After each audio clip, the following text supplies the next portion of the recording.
Alright, sorry for the lack of videos in the last few weeks. January has just been incredibly slow, there's been nothing new and interesting out, and honestly I've just been really struggling with a lack of motivation. So in this quiet patch I'm going to be looking at some of the games that I really enjoyed last year that I didn't really get around to covering very much. And since you guys seem to be really enjoying my Things You Might Have Missed series, I thought I would do a video on Resident Evil Village. So in today's video I'm going to highlight some of the things you may have missed, some hidden details, some creepy stuff, and also glance over some of the theories for the game as well. So with all that out of the way, here are 8 things you might have missed in Resident Evil Village. Number 8. The Duke's Owl Symbolism. So a very strong theme in Resident Evil Village are animals. As an example, Heisenberg's house features the sigil of a horse. But you could look at the other characters as well. For example, Moreau clearly represents a fish, Lady Dimitrescu could represent a bat, and even Chris Redfield is strongly linked to a wolf. But one animal that most people don't seem to think about is the owl. When Ethan is taken towards the final battle, you can see this rug on the floor which contains an owl, which looks very similar to the house crests of the 4 major houses. I've talked about this in a previous video, and the translation of the text underneath translates roughly to money defends the right or money defends the law. You could also think about this as saying money makes right. This makes a lot of sense since we know the Duke is obsessed with money, he is a merchant after all. But there is actually a lot more to this owl symbolism, and it's clearly a very important part of the game. We can see owls pop up almost everywhere throughout our journey through Resident Evil Village. One of the most common books you can find features this owl on the cover. We also see this owl in Rose's book at the beginning of the game, and we can even see a large stuffed owl that stares at us as we make our way through the village. So why is this relevant? Well, owls represent knowledge and wisdom. Owls can generally turn their necks up to 270 degrees. This ability to look behind them is often why owls are considered to be very wise or have a lot of knowledge. This also tracks with the Duke though. Not only does the Duke seem to have powers, but he's also incredibly wise, or at least he has a lot of knowledge. He knows absolutely everything that Ethan does throughout the game, which I do have a theory on, but he also seems to have an agenda and pushes Ethan towards his final goal.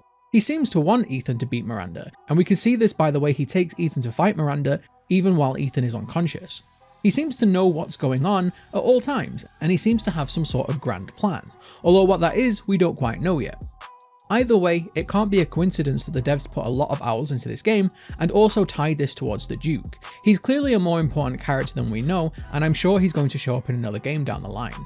After all, our encounters with the Duke during the game were a hoot. Number 7. SANGUIS VIRGINIS. During our time at Castle Dimitrescu, the player is tasked with solving a number of puzzles. One of these puzzles involves this bottle of wine known as the SANGUIS VIRGINIS. Now at first this just seems like a simple puzzle. This bottle of wine is described as being one of the Dimitrescu's famous vintages. If you inspect the object, it explains that Lady Dimitrescu uses a peculiar technique to enrich the wine's flavour intensity, and it gives it a thick bouquet. Now I'm sure most of you have put 2 and 2 together. It probably contains blood. After all, the translation of SANGUIS VIRGINIS translates to maiden's blood, and we know that Lady Dimitrescu needs to consume blood and flesh to survive.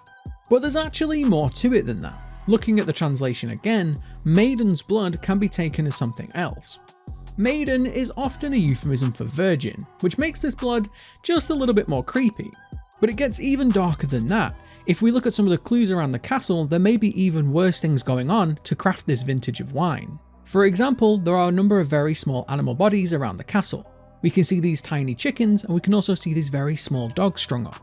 Now, it's true that a lot of delicacies in a lot of countries, especially throughout Europe, do use baby chickens, but the dogs is a little bit more strange to me. It's possible that these animals were being used because their blood was pure, again, virgin blood. But one thing that makes this entire thing just even more creepy is if we look at the room with the puzzle with the 4 statues. In this room we can find a pool full of blood and 4 statues that we need to complete in order to drain it to progress throughout the game. But one detail that many people may have missed is the 2 commodes at the side of the room. Without getting too graphic, a commode is usually used for people that can't get around very well, and it's used to collect their, well, body fluids, shall we say.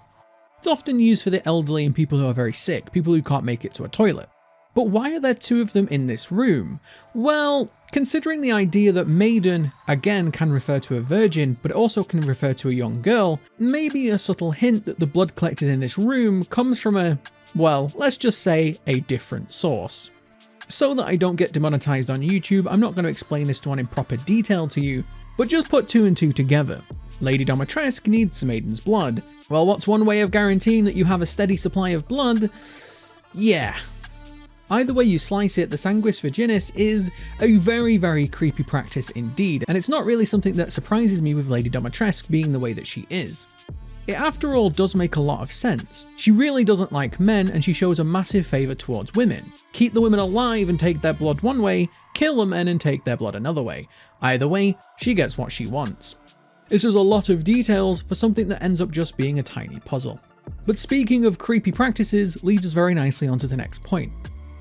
Number 6. The Dark Secrets of House Beneviento. House Beneviento is a very weird part of Resident Evil Village. The gameplay changes massively compared to the rest of the game, and we don't really get a lot of story or character development while we're here. But something that I want to point out is that there is definitely some hidden dark secrets in this area. The first big thing to notice is that there is an incredibly strange well in the middle of this house. About halfway through this area, after Ethan watches this video, he finds himself at this well. But this well is hidden away. It's hidden behind a puzzle, and it also seems to be in a closed off area that seems to be hidden away from the rest of the house. Added on top of this, we can see that Donna has put a doll in the bottom of here that looks very similar to the Mia doll. Why is there a doll in the well? Could that be hinting that someone was murdered here and thrown down the well to get rid of the body? This becomes increasingly creepy though when you consider that many people seem to have died around this area. Donna's parents, for example, both died, and the game never fully explains why. Her younger sister also died at a very young age. People seem to die around this area, and there never seems to be any explanation given for any of them. But this gets even creepier when you consider that Donna's doll, Angie, also seems to be very different to every other doll in this area. Most of the dolls are porcelain, and you can see that they look, well, very much like porcelain. But if you look at Angie, she looks definitely like she's made of some different material. Now, I think there's two possible explanations here. Either she's made out of polished wood, which, fair enough, makes sense, but it's also possible that she's made out of bone. If you look at how she rattles when she moves about, that definitely sounds more like bone to me than wood. So Angie is made out of bones which are then being brought to life by the Kadu and Donna's control over it. But whose bones are they? Honestly, they could be anybody, but I've theorized before that this could be Donna's dead sister, Claudia. After all, when you open up Claudia's grave, you see a very large skeleton, one that seems like an adult to me, not a child. It's also clutching the family's heirloom, and it's not exactly laid to rest properly with the respect that you would expect for a person of a noble house, especially a young child that died too early. All of this just doesn't make sense in my head unless you think about it this way. Donna dug up the grave of her sister, replaced the body with her father, and used the bones of her sister to create a new sister. That's why she has such a special bond with her, and that's why the staff seems to notice that she's happiest when she's with her doll. I'm not sure if I got every detail right, but there is definitely a hidden story here that most people don't seem to have noticed. And I do think that the relationship between Donna and Angie is far more complicated than the game first lets you know. Number 5. The MOID HIVEMIND. So there are two big pieces of evidence for my next part on this list. The first is found in a cave and is a little bit tricky to find, and the next part is found right near the end of the game with Miranda's research. This is the idea that the MOID is one collective consciousness, or a hive mind if you will. What this means is that all the separate entities of the MOID know everything that the MOID knows in totality. This makes a lot of sense, as in Resident Evil 7, Ethan had a flashback with the Bakers. In fact, Ethan communicated with the Bakers when he was encased in the MOID on the ship. That's because everybody that's taken over by the MOID joins this collective consciousness. And that's also why Ethan has flashbacks in Resident Evil 8. He's seeing what the MOID has seen. And as we know, Ethan himself is made of MOID. This has huge implications on the story though, as we know that Rose is at least part MOID. After all, she is the child of Ethan and Mia. Even if we assume that Mia is 100% infection free, we know that Ethan is completely made out of MOID, which means he must have passed this on to Rose. This would explain why at the end of the game, this company or organization, whoever they are very interested in keeping an eye on Rose, and it also explains why she's so strong and has some sort of power. But it also explains this line in just so much more detail. When this man says you're a lot like your father and she says, I know, what she's really talking about is that she has that shared consciousness too. She knows everything that Ethan knew. She knew his story, and perhaps the events of Resident Evil Village could even be her memory. For this to show up twice in the game, it must be significant, and I do think Capcom are trying to hint that Rose has all the knowledge of all the previous MOID. That would also include the Baker family and Evelyn. I'm sure this is going to crop up in Resident Evil 9, and as far as I'm aware, Rose is the last surviving entity of the mold, which would make for a very interesting plot in the next installment of Resident Evil. Number 4, the musical windows. So this one's a little bit silly, but I just had to throw it into the list because I only found it recently on my 5th or 6th playthrough. Once the game opens up and you can start to explore the village, there is this one house that has these number of windows that seem to create a musical tone.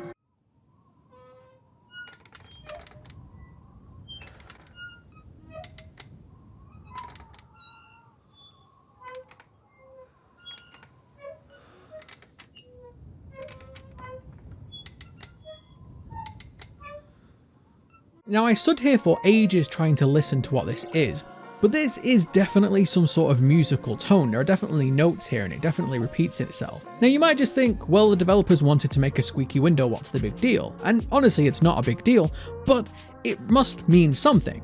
They could have just made a squeaky window, but they had to develop and program and record all of these different notes. Now I've not been quite able to figure out what song or what notes it's supposed to be, but it does almost sound a little bit like the save room theme to me. So perhaps it's just a little mini Easter egg, but it's interesting that I've never heard it up until now, and it's interesting that this is here in the first place. It's just out in the middle of nowhere and most people are going to miss it, so it seems weird for the developers to take the time to put it in the game. But either way, here's some musical windows. You're welcome. Number 3, Lady Dimitrescu's secret stash. So this one is one that I think a lot of players will miss, as it requires a little bit of exploration, and it turns out to be a nice treasure if you're needing money in the game. But after you've got the crank from Moreau's area, if you come down to this bridge, you get access to a boat. Taking the boat towards the castle will bring you to this little secret area that seems to be very hidden and separate from the rest of the castle. This takes you to this cavern which has 3 rooms. They're absolutely filled with treasure, but there's also a puzzle here which requires the lanterns that we see in the castle. This one was actually pretty fun to figure out, so I'm not going to spoil it for you, but once you've done this puzzle, you enter into this room with a golden statue of Lady Dimitrescu. Now of course this is a reward for people that like to explore and it gives you a lot of money, but when Ethan examines this, he remarks on how narcissistic this is.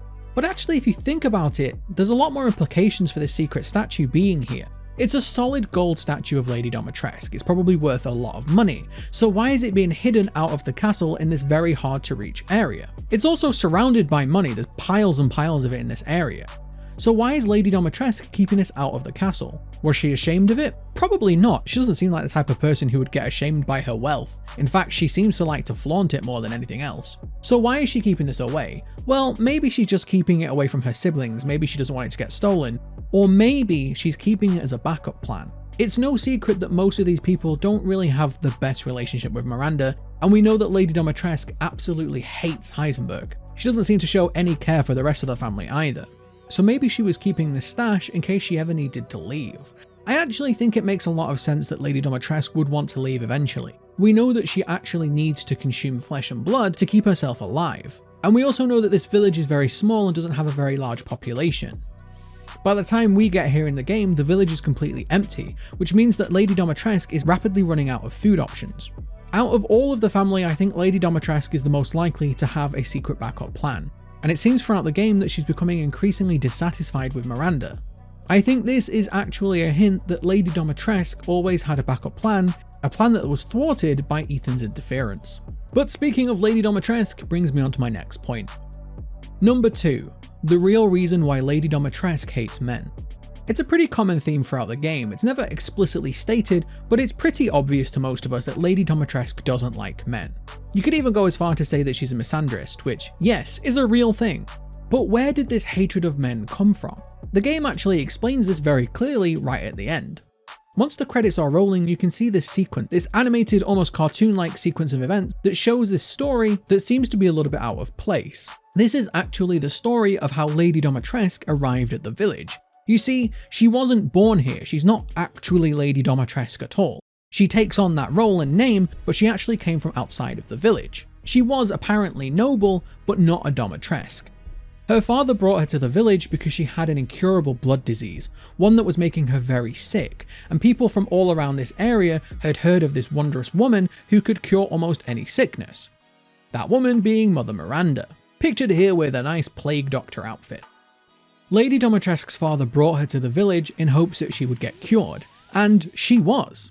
However, we also know that Miranda wanted Lady Dimitrescu for herself to use in her experiments with the Megamycete or the Kadu. So what happened to her father? Well, if you continue to watch the animation, you'll see that he's actually turned into a lichen. Lady Dimitrescu, still a child at this point, sees her father out in the woods, decides to follow him and calls out to him. And what happens? Well, he turns around as a lichen and attacks her. I think this is truly the reason why Lady Dimitrescu hates men. You could call it daddy issues, but think about it. The one man that was supposed to protect her ended up betraying her and trying to kill her. That is gonna have a psychological effect on anyone, and I think this is the beginning of why she starts to hate men. But if you look around the castle, you can also see some other hints as well. There are a lot of artworks and depictions of men doing things that men used to do in history. It's no secret that during wars in history, many atrocities have happened, and that often does come at the expense of women, as seen in this image for an example. I think after Lady Dimitrescu inherited the castle and the name, she started to delve through the history of the Dimitrescus. For example, finding the torture chambers under the castle, which again is a very common thing that happened throughout history. I think after all of this, she just decided that no, in her mind, men are evil, and this is why she decides to feast on men, but hires only women. Either way, this explains why Lady Dimitrescu has a real distaste for men, and it adds so much more to her character if you've got the time to go digging like I have. Number 1. The many foreshadowings of the game. One thing that you might notice if you've completed the game when you go and play it again, is that the game foreshadows a lot of things throughout the game, and I mean a lot. Just a couple of examples. If you look at Mia versus Miranda, knowing that at the beginning of the game that isn't Mia at all, it is Miranda in disguise, you can see a massive character difference between Mia in this scene and in the very next scene, which is a flashback. In the flashback, Mia is incredibly concerned and she's very frustrated with Ethan that he doesn't share her concern. But in the kitchen, Mia is completely relaxed, and in fact, she gets irritated at Ethan's concern. This complete 180-degree spin on her character was a foreshadow all along that this wasn't Mia. We also have lots of subtle foreshadowing. For example, Ethan's hand continuously getting damaged throughout the game, only for it to be lost, for it just to be reattached with some herbal water. Come on, tell me that wasn't some massive hint that Ethan isn't quite human. But there's loads of foreshadowings like this. For example, looking in the menu, looking at your health bar, you can see an infection. You can see all the way from the beginning of the game that Ethan is infected with something. The developers were very brazen in showing this, and I'm pretty sure if I remember correctly that this was even true in Resident Evil 7 as well, which now we know that Ethan has been mauled through both games, not just Resident Evil Village. I'm not going to point out every single one, I'm actually going to let you go and find these ones for yourself, but if you go and play through Resident Evil Village a second time, you will notice so many little hints about what was going to happen throughout the rest of the game. And it's really cool, it really adds to the replayability, and it really shows that Capcom knew exactly what they were doing from the get-go. It'll be very interesting to see if this foreshadowing continues into Resident Evil 9. So there we go, those are 8 things you may have missed in Resident Evil Village. It was actually really fun to go back to this game and play it again after it's been so long. It was a really good excuse to go and replay it, as I really did enjoy Resident Evil Village. If you are enjoying this series of videos, please let me know by giving the video a like and let me know down in the comments below, and I will keep making them for your enjoyment. Thank you very much for watching, and I will see you next time.